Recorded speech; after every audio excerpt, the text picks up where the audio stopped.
Olá, queridos amigos, queridas amigas, que o Senhor vos abençoe, que o Senhor Deus vos guarde, que a face do Senhor Jesus possa resplandecer em cada um de vocês, dando-lhes o devido entendimento, sabedoria, e que todos tenham um dia bastante feliz.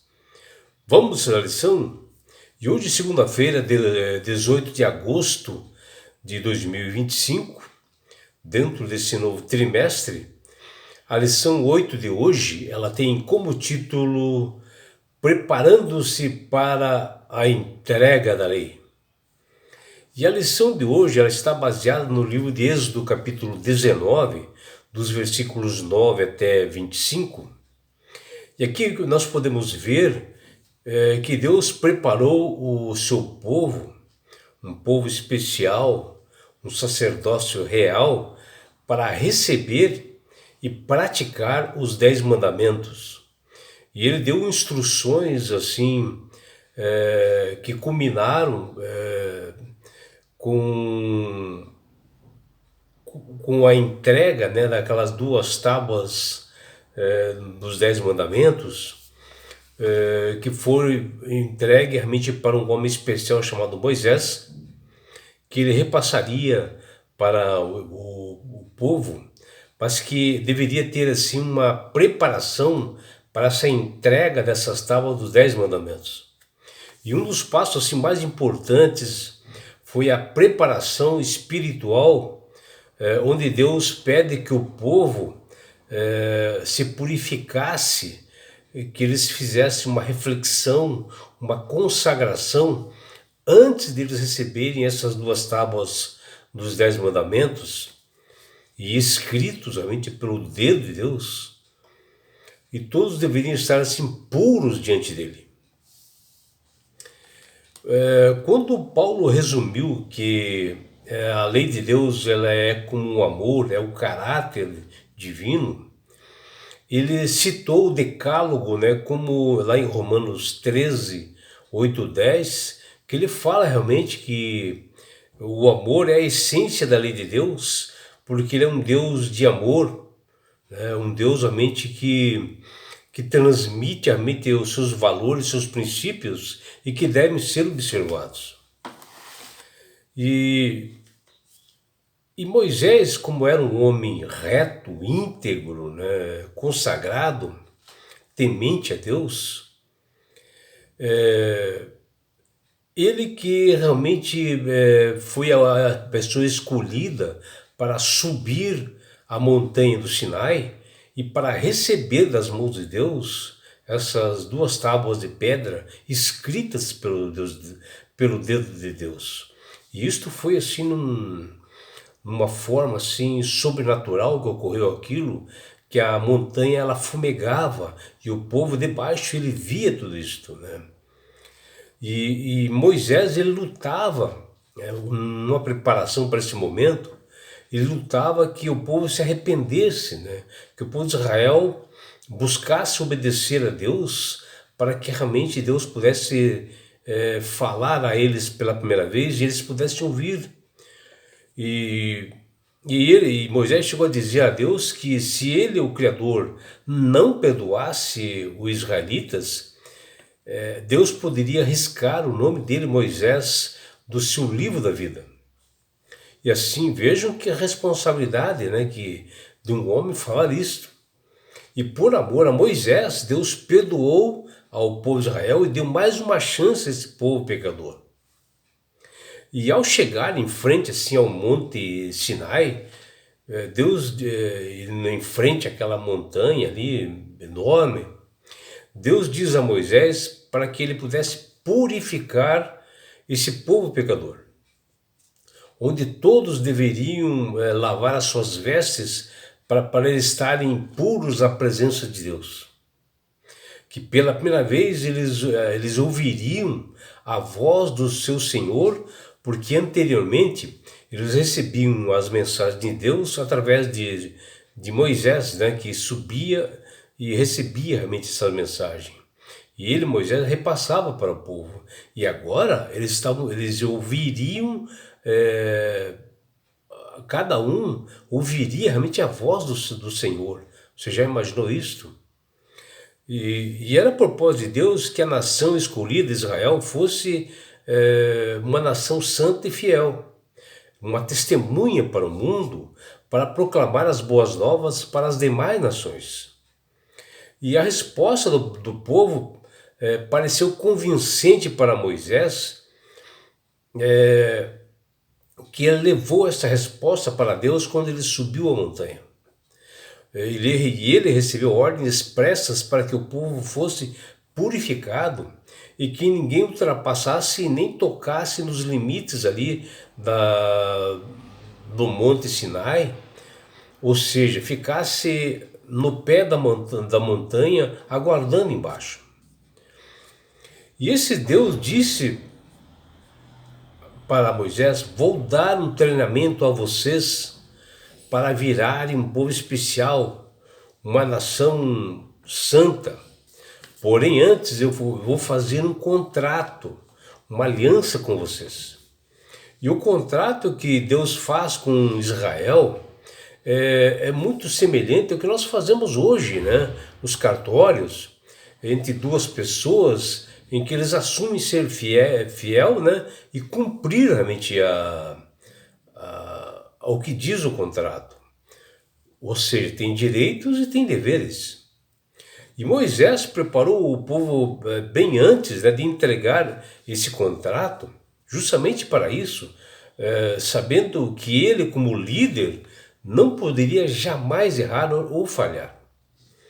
E ele, Moisés, sobe a montanha, bem preparado, consagrado, e ele vai até seu topo ali no Sinai para um encontro fantástico com Deus, e para que ele pudesse pegar esse contrato nas mãos, ou seja, os 10 mandamentos, as 2 tábuas da lei, uma aliança de concordância com todos os itens. E tanto é que para confirmar realmente esse contrato com Deus, Deus escreve da parte dele, como um Deus fiel, ele escreve com seus dedos as 2 tábuas antes de entregar para Moisés. Ou seja, Deus estava concordando que aquele povo realmente é um povo que ele iria amá-lo, que ele, Deus, iria conduzi-lo. E o Israel precisava estar pronto para receber este contrato, pronto para as manifestações sobrenaturais que aconteceriam após eles estarem purificados, e para a manifestação ali da glória de Deus. E este evento foi após a cerimônia da purificação. Deus se revela a eles através de luzes, trovões, relâmpagos e uma assim espessa nuvem sobre o Monte Sinai, e muito forte de clangor e trombetas, assim que tudo tremia. Era luz assim por todos os lados, que diz lá em Êxodo 19:6. Vejam que coisa, algo sobrenatural aconteceu ali. Que o povo de Israel, naquele momento ali, eles ficaram ansiosos e tremeram de medo pelo poder demonstrado ali. Mesmo após terem visto os prodígios de Deus no Egito, eles observaram maravilhas de milagres, né, quando passaram pelo mar vermelho a seco. E nada poderia ser comparado ao que eles viram no Monte Sinai. Ou seja, nada comparado àqueles milagres que aconteceram anteriormente, né? E Israel precisava ter essa experiência pessoal com Deus para conhecer esse poder de Deus e saber que é um Deus que criou o universo. É um Deus de glória que nós não podemos, como pecador, chegar próximo dele, né? Mas o que eles poderiam somente ouvir a voz. E afinal, estavam assim antes assim acostumados a ver o Senhor de uma forma diferente, né? Às vezes, alguns artesãos da época, eles imaginavam assim através de imagens, né, esculpidas assim pelos egípcios, né? Porque eles também faziam fundição assim de deuses falsos ali no Egito, e que o próprio povo de Israel acreditava em muitas dessas imagens, até traziam essas imagens para dentro do acampamento, que Deus proibia isso, mas eles faziam. Mas todos os israelitas foram proibidos de subir ao Monte Sinai, que diz lá em Êxodo 19:3, senão eles seriam fulminados pela glória do Senhor, e a permissão era para apenas Moisés receber de Deus esses mandamentos, de que Moisés se preparasse para esse momento. Os 10 mandamentos são considerados o centro da revelação divina, porque estabelecem as bases de relação entre Deus e o homem. Eles formam assim o caráter de Deus, o amor de Deus, o fundamento dos padrões divinos, e os seus princípios são eternos e universais. A lei de Deus existe desde a eternidade, antes da fundação do mundo, e Adão e Eva já observavam, conheciam os 10 mandamentos. A Bíblia, ela é uma prova de que o Decálogo foi instituído, proclamado por Deus, que está em Êxodo 19, Êxodo 20, versículo 1, e Deuteronômio, Deuteronômio capítulo 5, versículo 4, e escrito por Deus, que está em Êxodo 24, versículo 12, e Êxodo 31, 18. E as 2 tábuas da lei, pela importância assim, que foi dada a Moisés, aliás, em 2 ocasiões, como um presente, assim, uma dádiva, né? Que deveria ser observado por esse povo, como é mencionado lá em Êxodo 32, 19, Êxodo 34, 1 e Deuteronômio capítulo 10, versículo 1 e 2. Eles condensam ali os princípios e fundamentos da moral e do comportamento que Deus espera de seus seguidores. Por isso a importância dos 10 mandamentos, que muitos relutam em não obedecer, principalmente o 4º mandamento. E a Bíblia apresenta Deus como soberano e criador e mantenedor do universo, que diz lá em Gênesis 1 e 2. Já na criação, Deus estabeleceu essa lei da existência, não somente humana, mas como de todos os elementos do universo, que respeitam realmente essa lei de Deus. Já no Éden, Deus experimentou os princípios de relacionamento que deveriam reger a nação toda, a raça humana, a fim de que o homem fosse eterno, saudável, feliz, responsável, observador, baseado nos mandamentos. E por isso que o Decálogo foi proclamado por Deus e chamado de Tábua do Testemunho, que no hebraico quer dizer Edur, que está lá em Êxodo 31, 18, ou Palavras da Aliança, que diz Dibri Habrich, que está lá em Êxodo 34, 28. Nas escrituras originais, o Decálogo nunca é chamado de 10 mandamentos ou mitzvot, e sim as 10 palavras de Deus, que diz lá Azarech Hadebarim, que está lá em Êxodo 34, 28, Deuteronômio 4, versículo 13 e Êxodo 10, versículo 4. E assim os grandes princípios da lei de Deus são incorporados nos 10 mandamentos, né?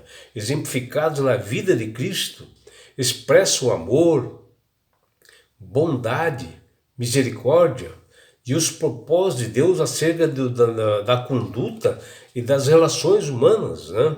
E são determinantes para todas as pessoas de todas as épocas, porque os mandamentos, os 10 mandamentos, eles já existiam antes da fundação do mundo. E é por isso, meu amigo, minha amiga, que Deus tem falado com todas as pessoas através do poder do Espírito Santo para aceitarem a Jesus como Salvador da sua vida. Porque Jesus diz, eu sou o caminho, a verdade e a vida. Ninguém vai ao Pai senão por mim. É Jesus dizendo que ele é o único mediador entre os homens e Deus. E quando você aceita verdadeiramente a Jesus como Salvador de sua vida, obedecendo os seus estatutos e mandamentos, principalmente o 4º mandamento, você ganhará de presente de Deus algo fantástico, maravilhoso, que chama-se salvação. E com isto, na grande volta de Jesus que se aproxima, Jesus vai levar você, seus filhos, seus amigos, sua família e todos nós para as mansões celestiais. Um lugar, meu amigo, minha amiga, de onde não haverá mais morte, mais dores, mais aflições, não haverá mais perseguições. Você estará no céu. Você terá uma oportunidade de você participar de uma grande festa no céu, da bodas do Cordeiro, ou seja, do casamento, da união dele, Jesus, o noivo, com a sua noiva, que é a igreja.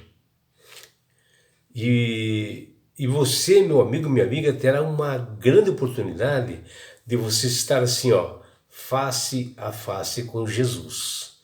Já imaginou? Sabe por que Deus quer fazer isto com você, meu amigo? Com você, minha amiga? Porque Jesus te ama.